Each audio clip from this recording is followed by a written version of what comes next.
Welcome to Tools for Liberty. Today we're going to be furthering our conversation on tragedy and evil. And this is something which is extremely relevant in light of recent events here in the world. And we're going to be discussing what happened in Nevada. And we're also going to be examining John 3 again, the conversation between Nicodemus and Jesus, and how we must be people with individual responsibility.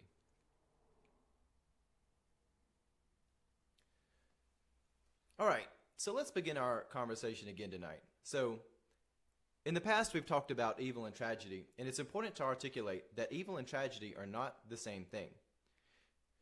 And tragedy is something which is just sort of the unfortunate things which happen in life. They're the sufferings which are out there sort of in the ether and the cosmos. When we go and we examine what is happening, things like hurricanes, we see sufferings which happen, people contract illnesses. These things they function in a great way that creates misery, but they're not something which stems from somebody having a motive that says, I want to particularly create suffering where it's not warranted or where it's not merited. Tragedy is very different from evil in the source of it.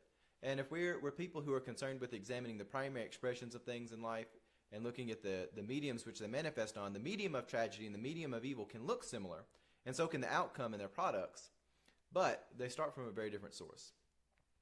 So tragedy is just sort of the general sufferings which happen there in life.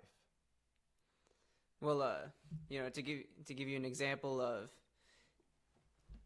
an untragic suffering per se, a doctor breaking a bone so it can be set properly. It hurts, but it's so that healing can happen down the road. Yeah, like breaking a bone, this is something where it's tragic in the sense that there's pain, but it doesn't come from an evil motive where somebody's saying, I want to create suffering where suffering does not exist, to create suffering where it's not warranted, where it's not, necessary, the circumstance merits such. A doctor saying, I want to break a bone so that it can heal properly because it started to grow back, improperly getting those things, yeah, there's pain there, but it's done out of a motive that says, I want to do something which will fix the situation. Evil is something very different. Evil is that attempt to create suffering where suffering is either not present or where it's improper to agitate the situation by increasing suffering. In John chapter 2, the money changers and Pharisee are often forcing people to change currencies to give their offerings in the temple. And they're charging people to do this. This is along with a commission. This is evil in that they're causing suffering where suffering is unwarranted. They could just accept any currency. Yeah. They could not charge to change currency as they are a temple. Right. But that's not what they choose to do. Yeah, this is people saying, look, people are coming in, and obviously if they're coming in to give an offering in the temple, you can go ahead and see what is going on here. The intended transaction where people are at, there's a lot of different reasons people may be doing that. But to say we're going to extort people under this circumstance, that is creating suffering because of some selfish intent. There's a legitimately evil motive behind that. And what happened this last week in Nevada, this mass shooting which happened out in Las Vegas, this is something which is evil. And I'm not going to shy away from saying that this is something that is existentially evil about this circumstance. And when I look at this, there are a lot of people who will respond to this conversation and say, well, what can we do to prevent it? But they'll always look at the medium. They won't go to the primary expression of evil. They'll look at the medium where this manifested. And that really infuriates me because we're never going to solve the problems of evil manifesting if we only look at the mediums where evil manifests. The medium where this took place on was in firearms. This guy used firearms to go out and carry out this act of evil. But firearms, at the end of the day, they're the medium of how this evil manifested. And you're never going to eradicate evil if you only look at taking away the mediums. And you can even debate whether that's even possible to do logistically once something has been introduced into the environment. And it's important to remember that the firearms are the medium of this, but we must take things back to the primary expression of evil. And they are a powerful medium. And powerful mediums require powerful morality. Oh, certainly. Firearms are most certainly a powerful medium, and this requires a lot of responsibility if we have them. I don't think that the answer to this is to diminish or take away the tools of responsibility. We need to give people tools for being personally responsible because that's the only way we're ever going to deal with the primary expression of evil. When people have predatory evil motives, the only way that this is ever going to be dealt with is not by government policy, it's not by group mentality, but it's by individuals seeing other individuals with these tendencies. Again, this stuff doesn't happen in a vacuum. It happens in a very closed reality. It happens with other people involved, and there's risk factors which are visible beforehand. And so what I want us to talk about tonight culturally is we have a big problem in our culture with moral relativism. And we have this issue where people want to be morally neutral. They don't really want to have tools for valuing good and evil in the world. They want to say some things are good, but it's always what they relatively and circumstantially say is good, and they don't want to talk about evil. They don't want to go out and say, well, that person is doing something which is improper. We've got this culture here in the West that wants to say every behavior is justifiable. Everybody is internally good, and even if they're doing something, which is bad, they want to put the blame on some external factor, say, oh, society did this to them or the groups around them did this, and they want to completely diminish the idea of personal responsibility. And that's a dangerous thing. People have a lot to say about, some good things and what they perceive to be good things, but they'll rarely speak up about what they find to be evil or bad. And even if they do find something to be evil or bad, they'll keep it to themselves. Yeah, and I think it's important to say that what people want to say is good is always subjective, too, in our world. They want to say it's in the beauty is in the eye of the beholder, and we've lost the fact that beauty has a connection to truth, and aesthetics of it are something which is even secondary. But good in and of itself is an inherent virtue, and evil in and of itself is a thing. It's not something which we need to pretend like it's not out there. It's out there in the absence of good, for sure, but it's something that we have to deal with. We can't just say that everybody is relative and every behavior is good and acceptable, because it's just not the case. One of the things that I thought was really interesting this week is people were saying we need a solution to this that doesn't stigmatize the mentally ill. When I heard that, I was like, well, you're starting at the wrong point if you're worried about stigmatizing the mentally ill, because you really can't do that if you don't believe in absolute group identities. If people aren't getting their identity from what group they're in, they're not going to be stigmatized by the things of the group. If you treat people as individuals, then you're treating people as individuals.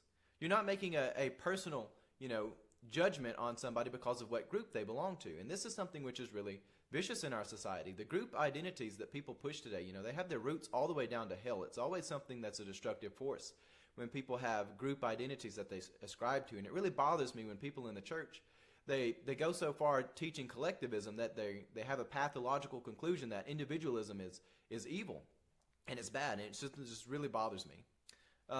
Basically, you don't have to worry about stigmatizing the mentally ill if you're not somebody who ascribes to the group mentality logic to start with. If you're somebody who says, I'm going to treat people as individual, you're never going to be stigmatizing a whole group, because you don't ever do that. You don't classify people as groups.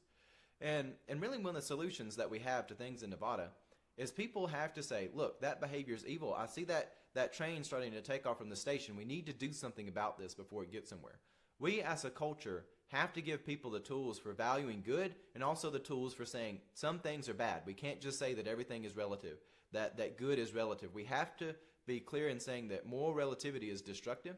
It has a pathological conclusion of something like what happens in Nevada. This is the pathological conclusion of moral relativity, where we disarm people from stopping evil risk factors before they manifest into something bigger. Again, you don't have to worry about stigmatizing mental illness if you're not somebody who ascribes to the group think.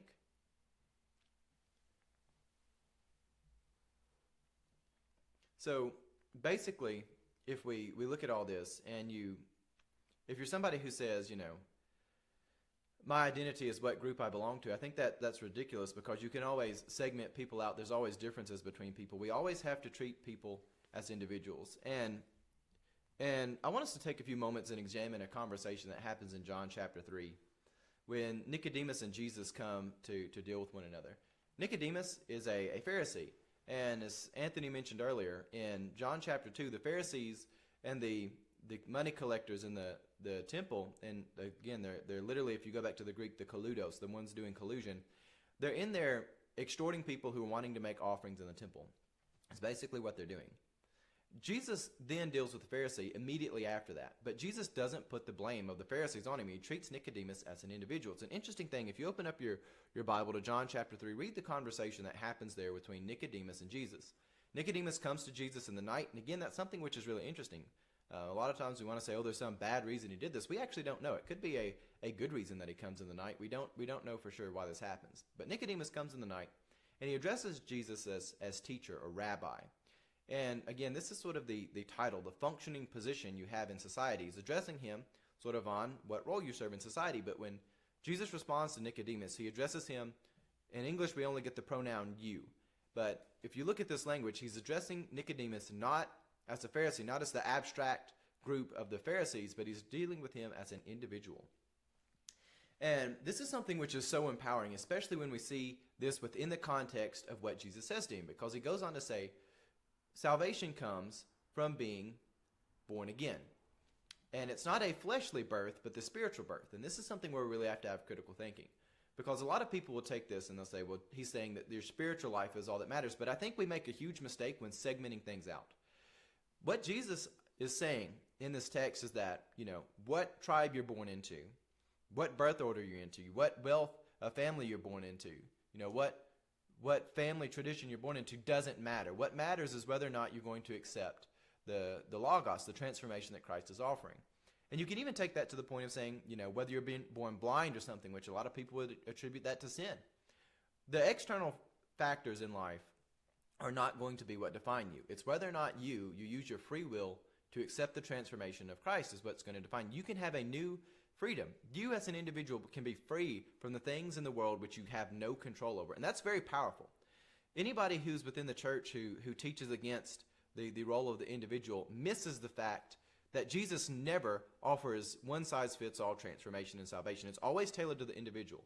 Yes, there's a collective body of Christ, but the individuals have tailored roles that we all do.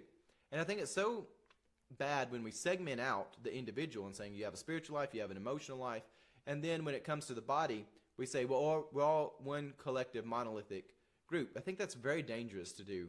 Again, group identities and group collectivism in and of itself has its roots all the way down to hell. Whenever you separate out rewards and penalties from the merits of the individual, there is no freedom. If your rewards and penalties are contingent upon what group you belong to instead of your individual merit, there is no freedom.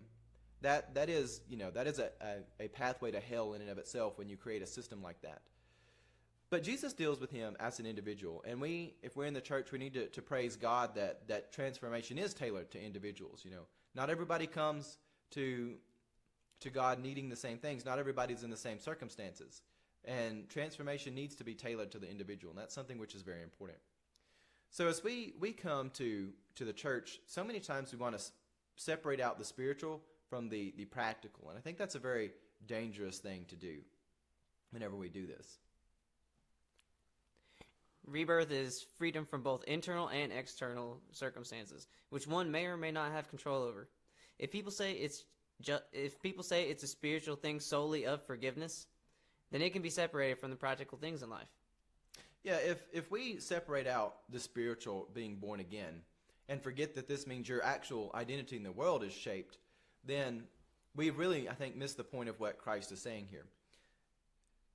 Nicodemus still has to go out and function in the world, but he's not defined as being a Pharisee. He's not defined as being of a certain tribe or a certain age or, insert demographic term here. What defines who Nicodemus is and how he will function in the world is the fact that he has had the Logos of God come and manifest in his life. The transformation has come.